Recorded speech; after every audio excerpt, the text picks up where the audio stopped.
Operation Sindoor நடவடிக்கையின் போது துருக்கி பாகிஸ்தானுக்கு ஆதரவு தெரிவித்து நம் நாட்டை தாக்க முயற்சித்தது. இதனையடுத்து நம் மக்கள் துருக்கியுடனான வர்த்தகம் மற்றும் சுற்றுலா உள்ளிட்டவற்றை தவிர்த்தனர். மத்திய அரசும் துருக்கியை முடக்கும் வேலைகளில் ஈடுபட்டது. தற்போது மத்திய அரசு திடீரென யூட்டன் போட்டிருக்கிறது. அதன்படி துருக்கி விமான நிறுவனத்தின் போயிங் ரக விமானங்களை இண்டிகோ, ஸ்பைஸ் ஜெட் நிறுவனங்கள் குத்தகை அடிப்படையில் பயன்படுத்த அனுமதி வழங்கியுள்ளது. இண்டிகோ விமான நிறுவனம் சார்பாக துருக்கி ஏர்லைன்ஸின் போயிங் 777 ரக 2 விமானங்களை இயக்கியது. இந்த விமானங்களுக்கான குத்தகை காலம் என்பது மே 31 முடிவுக்கு வந்தது. இதனையடுத்து குத்தகை காலத்தை 6 மாதங்கள் நீட்டிக்க இண்டிகோ அனுமதி கோரியது. ஆனால் விமான இயக்குநரகம் 3 மாதங்கள் மட்டுமே அனுமதி கொடுத்தது.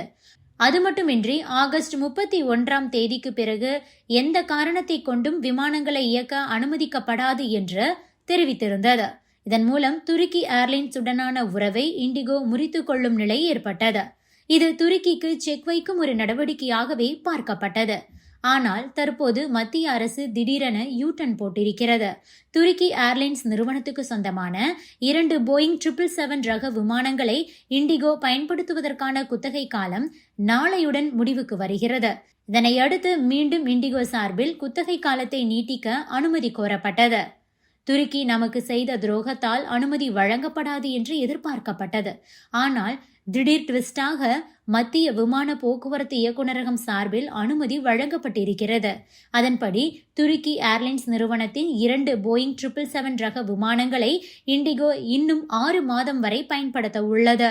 அது மட்டுமின்றி துருக்கி நாட்டின் நிறுவனமான கொராண்டம் ஏர்லைன்ஸ் நிறுவனத்தின் 5 போயிங் 737 ரக விமானங்களை குத்தகை அடிப்படையில் இயக்க ஸ்பைஸ் ஜெட் நிறுவனத்துக்கும் மத்திய விமான போக்குவரத்து இயக்குநரகம் அனுமதி வழங்கியுள்ளது.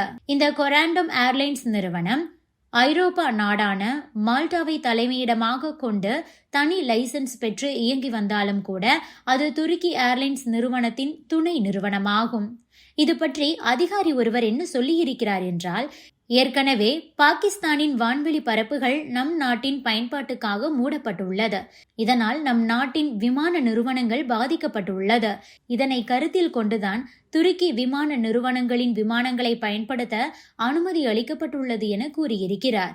இன்னொரு அதிகாரியோ துருக்கியிலிருந்து வரும் வணிகத்தை தடுக்கும் வகையில் இந்தியா எந்த செயல்பாட்டையும் எடுக்கவில்லை. தற்போது எடுக்கப்பட்ட நடவடிக்கை உள்ளூர் விமான நிறுவனங்களின் வணிக நலனை அடிப்படையாக கொண்டது. இதனால் சமூக வலைதளங்களில் கருத்து தெரிவிப்பதை விட தேசிய நலன் சார்ந்த விஷயங்களை புரிந்து கொள்ள வேண்டும் என்று மத்திய அரசின் செயல்பாட்டை நியாயப்படுத்தியிருக்கிறார் இன்னொரு அதிகாரி. மத்திய விமான போக்குவரத்து அமைச்சகத்தின் இந்த செயல் துருக்கி மீதான சாஃப்ட் கார்னரை காட்டும் வகையில் உள்ளதாக கூறப்படுகிறது. Subscribe to One India and never miss an update.